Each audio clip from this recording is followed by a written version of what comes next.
nous soyons avertis et que nous regardions à ce que le Seigneur attend de nous. On ne peut pas dire que Dieu ait été d'accord avec les demi-vérités qu'on a trouvées dans la bouche d'Abraham, quand il disait de Sarah qu'elle était sa sœur. C'était une demi-vérité, mais ce n'était pas la vérité.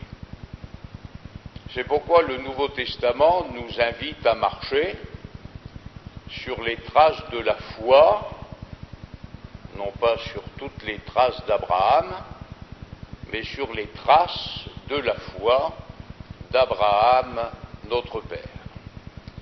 Le Nouveau Testament est là pour nous éclairer sur ce que Dieu a pu approuver, par exemple dans la vie d'Abraham, pour ne parler que de lui, et sur ce qu'il a désapprouvé. Il faut savoir aussi, en ce qui nous concerne, que si le Nouveau Testament nous introduit dans une vie spirituelle plus rigoureuse, nous ne sommes pas pour autant sans péché. L'épître de Jacques nous dit que nous bronchons tous de diverses manières.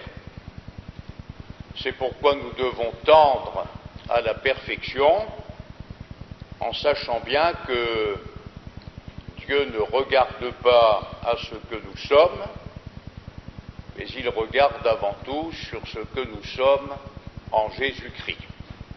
C'est lui, Jésus, notre justice, notre sanctification et notre rédemption.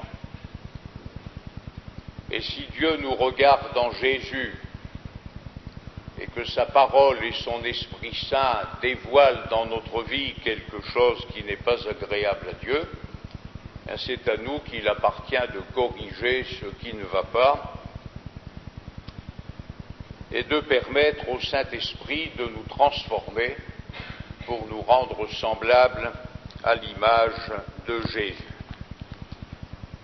Nous prenons donc le second livre de Samuel, au chapitre 17 et au verset 1er. Absalom a investi la ville de Jérusalem, il a pris place sur le trône de son père, qui a dû fuir, parce que nous l'avons vu vendredi dernier, David redoutait ce qu'Absalom était capable de faire. Et parmi ceux qui avaient suivi Absalom, il y avait donc Achitophel, qui était le conseiller de David, et son ami.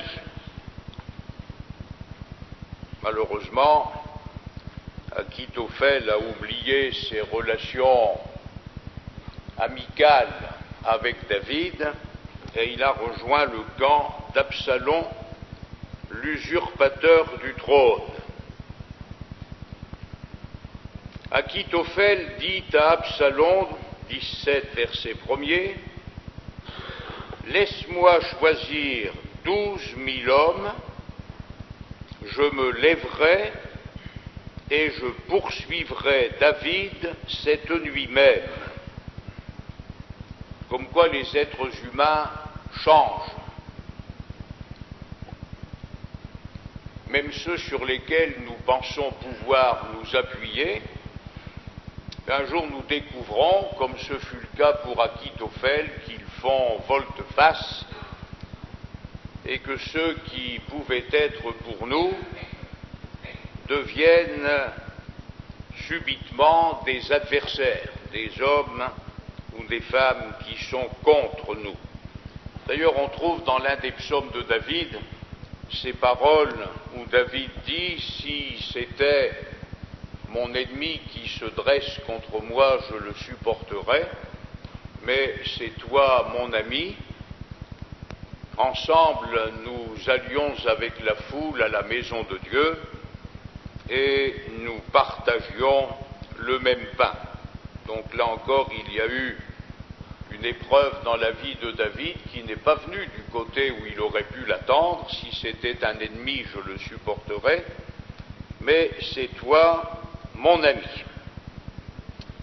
Or, verset 2, Achitophel dit à Absalom concernant David, je le surprendrai pendant qu'il est fatigué et que ses mains sont affaiblies, je l'épouvanterai et tout le peuple qui est avec lui s'enfuira, je le frapperai lui seul. Or, quelques remarques. Une première concernant la fatigue. Je le surprendrai pendant qu'il est fatigué. Dans le livre du Deutéronome,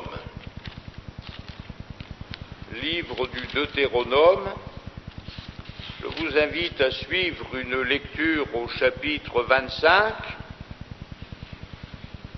Deutéronome chapitre 25,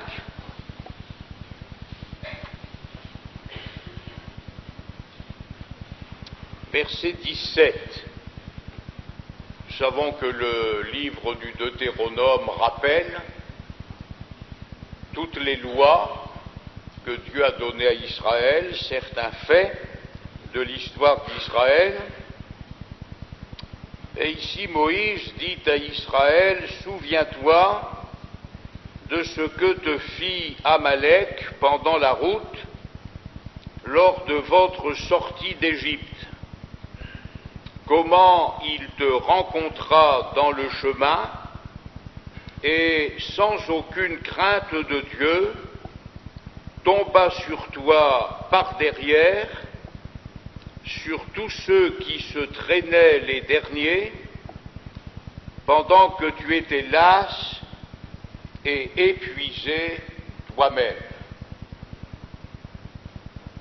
Et c'est la raison pour laquelle Dieu dit, lorsque l'Éternel, ton Dieu, après t'avoir délivré de tous tes ennemis qui t'entourent, t'accordera du repos dans le pays que l'Éternel, ton Dieu, te donne en héritage et en propriété, tu effaceras la mémoire d'Amalek de dessous les cieux, ne l'oublie point.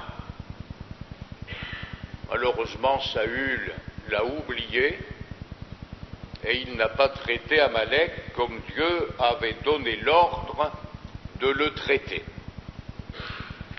Or nous voyons qu'Amalek a choisi son moment pour attaquer le peuple d'Israël après sa sortie d'Égypte.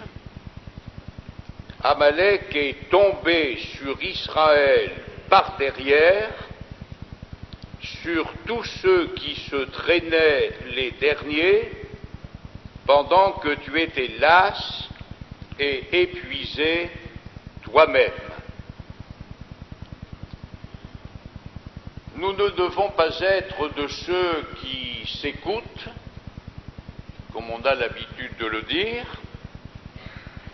quand c'est indispensable. Il faut savoir surmonter notre fatigue pour accomplir la mission qui est la nôtre, mais prenons garde à la fatigue, prenons garde à la lassitude, prenons garde à l'épuisement. Amalek savait qu'il avait des chances de réussir en attaquant le peuple d'Israël par derrière et en se jetant de préférence sur ceux qui étaient las et épuisés. Et nous voyons qu'Achitophel n'ignorait pas cette technique. Aussi dit-il à Absalom, je le surprendrai pendant qu'il est fatigué, et que ses mains sont affaiblies, je l'épouvanterai, et tout le peuple qui est avec lui s'enfuira, je frapperai le roi seul. Nous ne devons pas être des mous, ni dans la vie, ni dans la vie spirituelle, devons être capables d'accomplir notre tâche, aussi rude soit-elle, mais nous devons être aussi capables de sagesse pour ne pas être victimes d'une fatigue psychique, psychologique, physique. Parce que l'adversaire pourrait bien profiter de ces moments-là, comme dit l'Écriture, pour nous tomber dessus et parvenir à ses fins en ce qui nous concerne.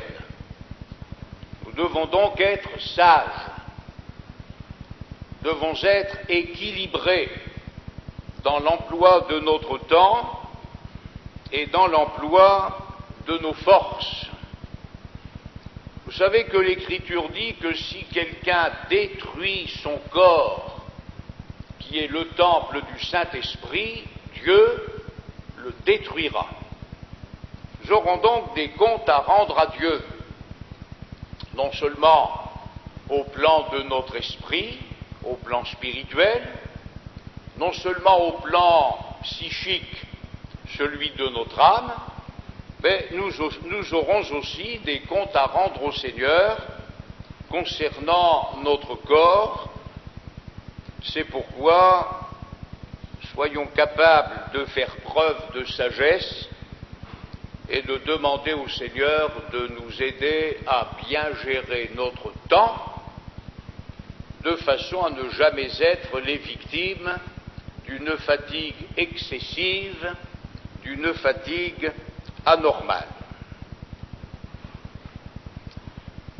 Notons encore que Achitophel était prêt à profiter de la fatigue de David, de ses mains qui étaient affaiblies, mais il dit à Absalom, je frapperai le roi seul.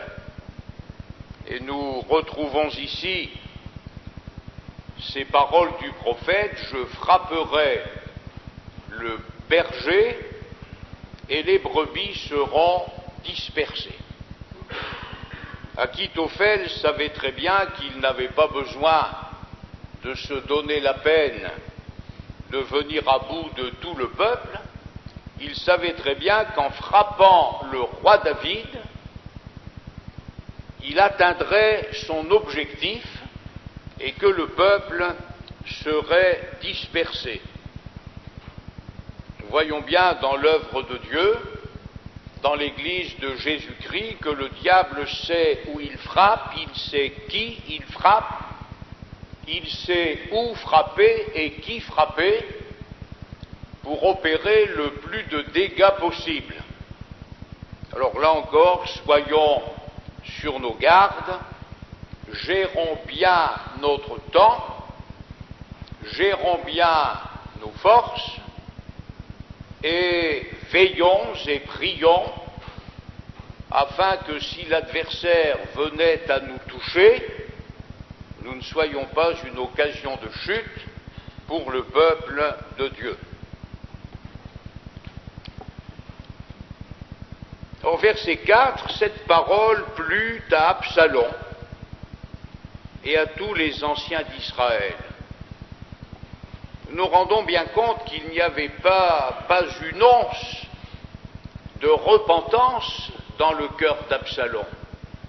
Non seulement il revient de Guéchur comme un effronté, non seulement il va se conduire d'une manière inqualifiable à l'égard de Joab en faisant mettre le feu à ses champs, mais quand on lui propose un coup pour tuer son père, eh bien ça lui fait plaisir.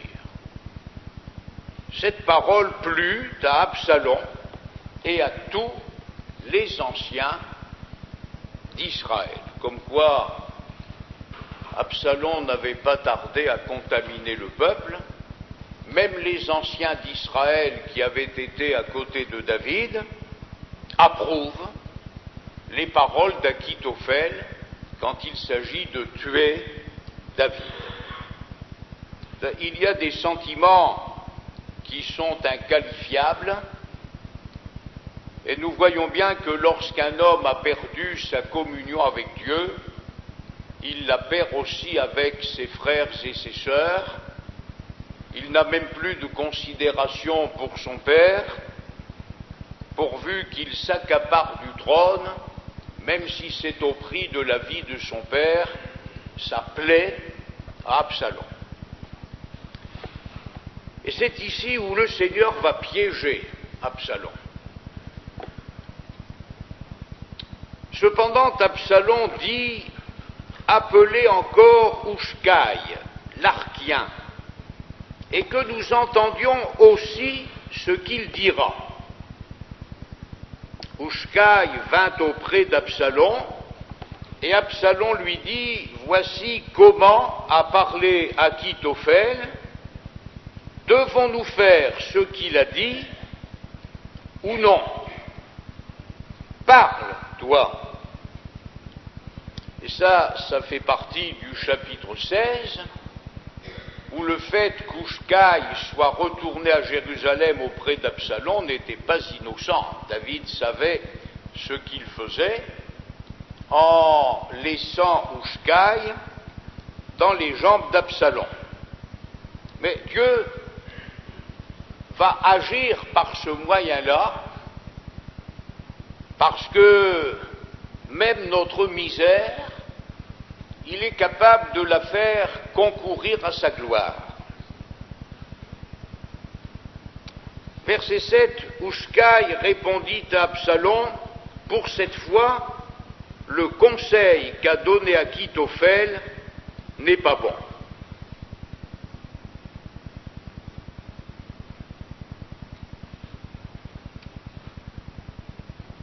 Et pourtant, le conseil était bon. Nous aurons l'occasion de le voir. Achitophel avait donné le bon conseil pour en finir avec David. Mais Absalom va se faire piéger par Houshkaï qui va lui dire « Pour cette fois, le conseil qu'a donné Achitophel n'est pas bon. » Et Houshkaï dit « Tu connais la bravoure de ton père et de ses gens.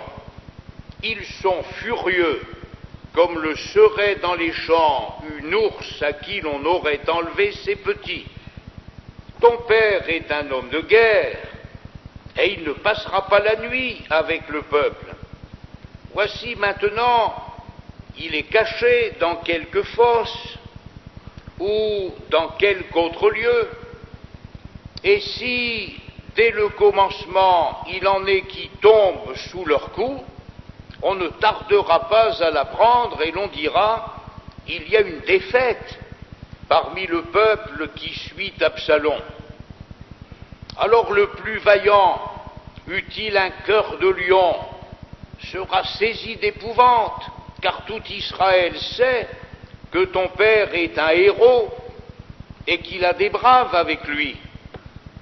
Je conseille donc que tout Israël se rassemble auprès de toi, depuis Dan jusqu'à Beër-Shéba, multitude pareille au sable qui est sur le bord de la mer, tu marcheras en personne au combat. Nous arriverons à lui en quelque lieu que nous le trouvions, et nous tomberons sur lui comme la rosée tombe sur le sol, et pas un n'échappera, ni lui, ni aucun des hommes qui sont avec lui. S'il se retire dans une ville, tout Israël portera des cordes vers cette ville, et nous le traînerons au torrent jusqu'à ce qu'on n'en trouve plus une pierre. Absalom et tous les gens d'Israël dirent, le conseil de Houshkaï l'Archien vaut mieux que le conseil d'Achitophel. Or l'Éternel avait résolu d'anéantir le bon conseil d'Achitophel. C'est pourquoi je vous ai dit que le conseil d'Achitophel était bon. L'Éternel avait résolu d'anéantir le bon conseil d'Achitophel afin d'amener le malheur sur Absalom. Alors ça faisait partie, les versets qui suivent, de l'entente entre David et Hushai, quand David lui a dit « Retourne à Jérusalem, tu me seras plus utile là-bas ».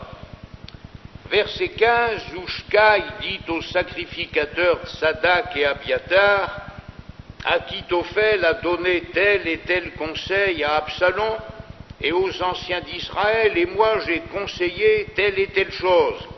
Maintenant, envoyez tout de suite informer David, et faites-lui dire, ne passe point la nuit dans les plaines du désert, mais va plus loin, de peur que le roi et tout le peuple qui est avec lui ne soient exposés à périr. Jonathan et Akhimahath se tenaient à En-Rogel.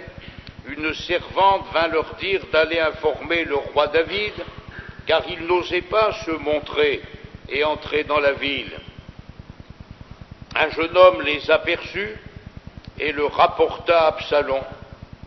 Mais ils partirent tous deux en hâte, et ils arrivèrent à Bakourim, à la maison d'un homme qui avait un puits dans la cour, et ils y descendirent. La femme prit une couverture qu'elle étendit sur l'ouverture du puits, et elle y répandit du grain pilé pour qu'on ne se doutât de rien. Les serviteurs d'Absalom entrèrent dans la maison auprès de cette femme et dirent, où sont Akhimahath et Jonathan? La femme répondit, ils ont passé le ruisseau. Ils cherchèrent et ne les trouvèrent pas. Ils retournèrent à Jérusalem. Là encore, on ne peut pas dire que cette femme ait dit la vérité. Mais la parole de Dieu nous dit à nous renoncer au mensonge. Ça, c'est la nouvelle alliance, c'est la vie nouvelle que donne Jésus.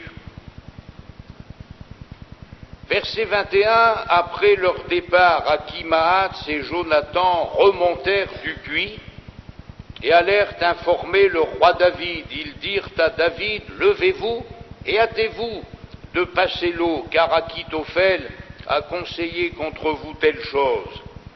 David et tout le peuple qui était avec lui se levèrent et ils passèrent le Jourdain à la lumière du matin. Il n'y en avait pas un qui fût resté à l'écart, pas un qui n'eût passé le Jourdain. Et oui, Hushai avait dit, nous tomberons sur eux comme la rosée, et quand la rosée est arrivée, il n'y avait plus personne.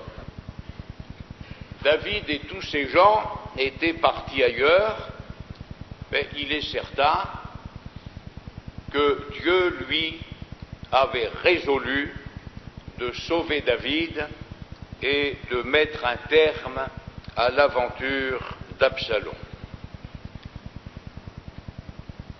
Verset 23, Achitophel,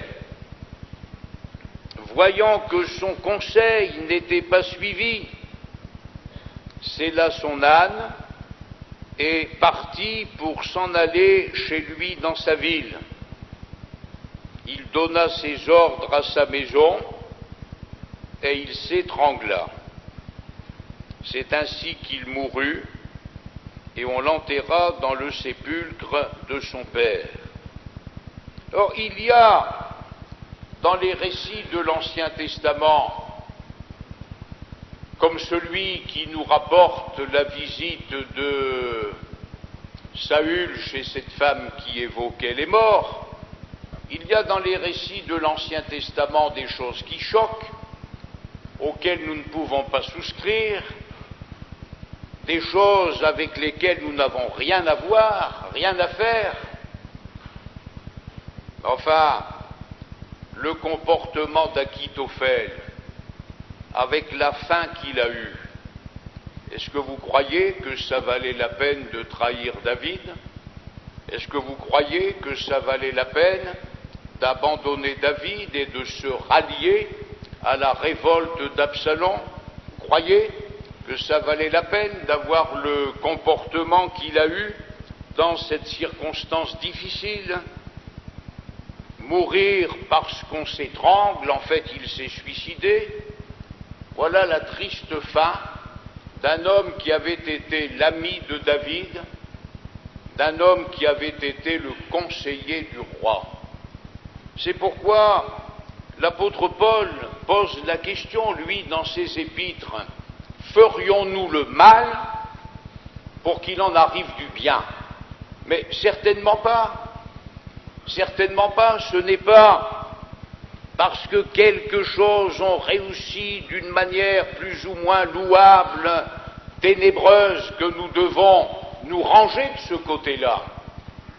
Nous ne devons jamais oublier qu'on ne se moque pas de Dieu, que ce qu'un homme aura semé, il le moissonnera aussi, dans 8 jours, dans 6 mois, dans 5 ans, dans 10 ans.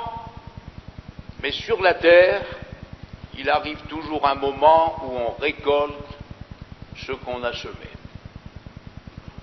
Alors l'Écriture nous dit, celui qui sème pour sa chair moissonnera de sa chair la corruption, et celui qui sème pour l'esprit moissonnera de l'esprit la vie éternelle.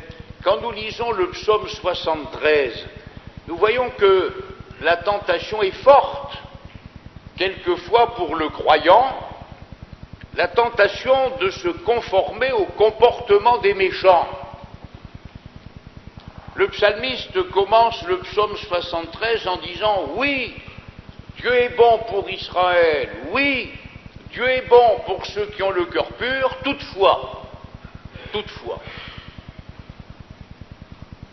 mes pas étaient sur le point de glisser, mon pied était sur le point de fléchir, car je portais envie aux insensés en voyant le bonheur des méchants.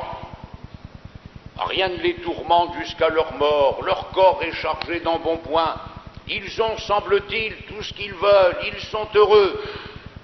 Et à un moment donné, le psalmiste dit, j'ai raisonné de cette manière jusqu'à ce qu'ayant pénétré dans les sanctuaires de Dieu, je prenne garde au sort final des méchants.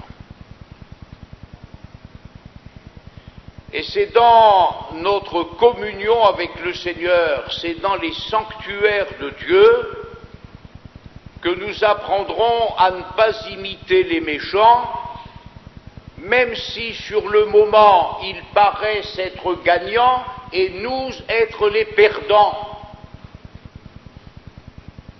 Ce qui est important, c'est de suivre le conseil de Dieu, non pas de regarder à ce qui marche ou ne marche pas, non pas regarder à ce qui réussit ou ne réussit pas, mais savoir ce que Dieu veut, ce qui est agréable à Dieu, ce qui plaît à Dieu, et à partir de ce moment-là, nous pouvons vivre tranquilles. Je portais envie aux insensés, jusqu'à ce que, pénétrant dans les sanctuaires de Dieu, je prenne garde au sort final des méchants. Et nous avons la fin du psaume 73 qui nous montre ce que doit être notre conduite avec le Seigneur.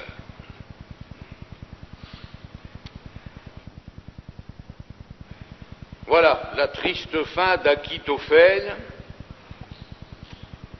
comme la triste fin de Judas, au sujet de qui l'apôtre Pierre affirme il a eu part au même ministère que nous. Judas a été un apôtre authentique. Il a eu part, dit Pierre, au même ministère que nous. Mais comme Judas aimait l'argent plus que Jésus, eh bien il a été capable, lui aussi, de livrer son maître pour 30 pièces d'argent dont il n'a pas profité, puisque pris de remords, il est allé les rendre en les jetant dans le temple. Or David arriva à Mahanaïm, nom qui signifie deux camps. Et Absalom passa le Jourdain, lui et tous les hommes d'Israël avec lui.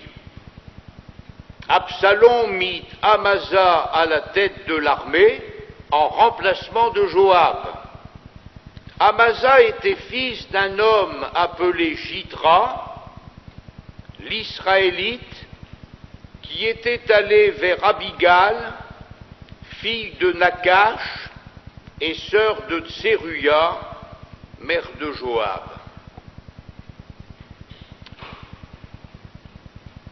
Fille de Nakash, probablement quelqu'un qui avait eu la femme d'Isaïe, de laquelle était née Abigal.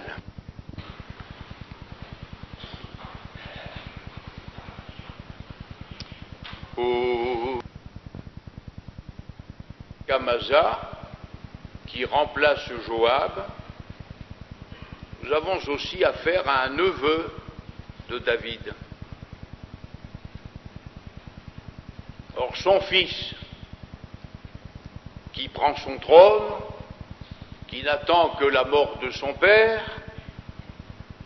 l'un de ses neveux qui prend la tête de la conspiration pour commander l'armée contre David, nous voyons qu'ils ont vécu, que David et ses gens ont vécu des moments difficiles.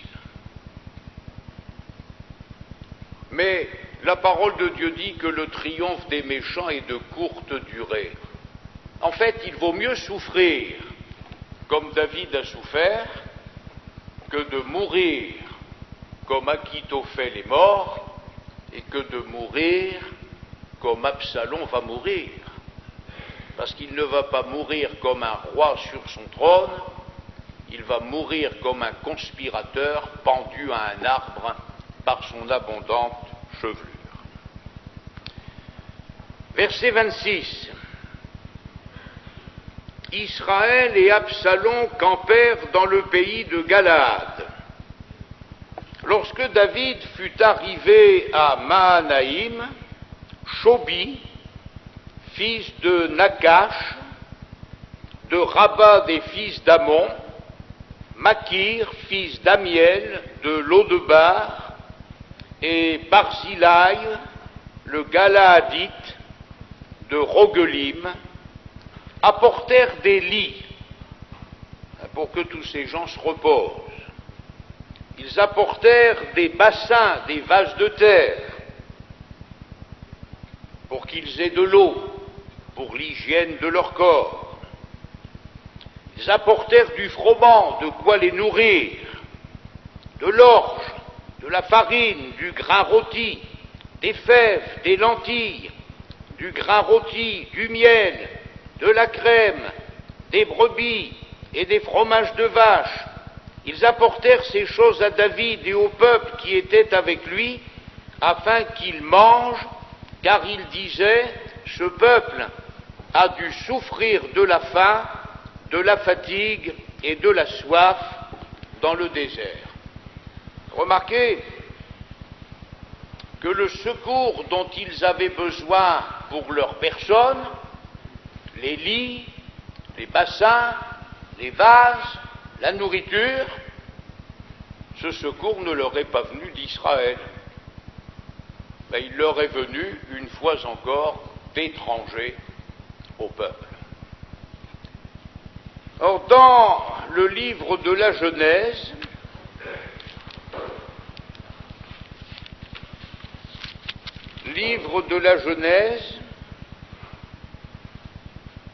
au chapitre 32, verset 1er,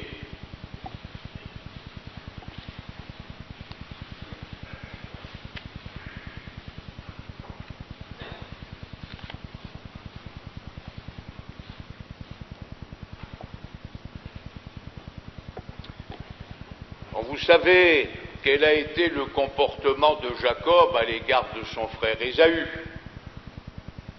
C'est vrai qu'Ésaü était un profane, comme le dit l'Écriture. Ésaü se moquait de la bénédiction de Dieu, pourvu que la chasse soit bonne, pourvu que le gibier soit bien cuit.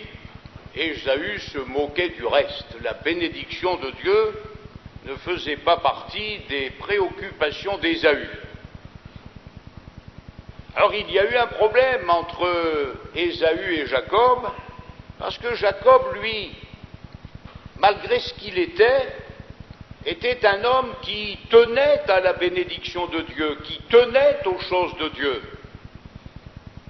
Mais à côté de ça, c'était un petit malin, puisque Jacob signifie le trompeur, l'usurpateur. Alors il s'est comporté d'une telle manière avec son frère Ésaü que sa mère lui a dit, tu sais, le mieux ce serait que tu t'en ailles. Va-t'en vite avant que Ésaü règle ses comptes avec toi. Donc Jacob est parti, il s'est absenté 20 ans loin de la face d'Ésaü, mais 20 ans après, Dieu l'a ramené devant son frère. Les années passent, on est tranquille, ça fait 5 ans, ça fait 10 ans, ça fait 20 ans, on ne risque plus rien, on est tranquille. Eh bien non, 20 ans après, Jacob va retrouver Ésaü, et il va le retrouver comme un homme brisé, quelqu'un qui va demander pardon à son frère, parce qu'il n'a qu'une crainte, c'est que son frère le fasse mourir. Enfin, je vous fais remarquer que 20 ans après, Jacob n'était pas débarrassé de son problème avec Ésaü. Or, mieux vaut régler nos affaires avant que le soleil ne se couche que d'attendre 20 ans, parce que tôt ou tard, il nous faudra régler nos problèmes. Et si nous ne les réglons pas sur la terre, nous allons les régler en arrivant au ciel. Donc Jacob est en train de marcher à la rencontre de son frère, chapitre 32, verset 1er, il poursuivit son chemin et des anges, lui il lui fallait au moins ça, des anges de Dieu le rencontrèrent. En les voyant, Jacob dit, c'est le camp de Dieu. Et il donna à ce lieu le nom de Mahanaïm. Or, que s'est-il passé entre les anges et Jacob? Nous ne le savons pas. Mais le verset 3 nous dit, Jacob envoya devant lui des messagers à Ésaü son frère, au pays de Séhir, dans le territoire d'Édom. Jacob a dû comprendre que ce n'était pas sans raison que ces anges étaient venus le rencontrer, et il va prendre ses dispositions pour mettre des intermédiaires entre lui et son frère Ésaü qui vient à sa rencontre. Ce que je souligne, c'est que Jacob le premier a donné à ce lieu le nom de Mahanaïm, 2 camps. Là, il y avait le camp de l'invisible, celui des anges, et le camp visible, celui de Jacob, ses femmes, ses enfants, ses serviteurs, ses troupeaux. Mahanaïm, il rencontre des anges avant de rencontrer son frère.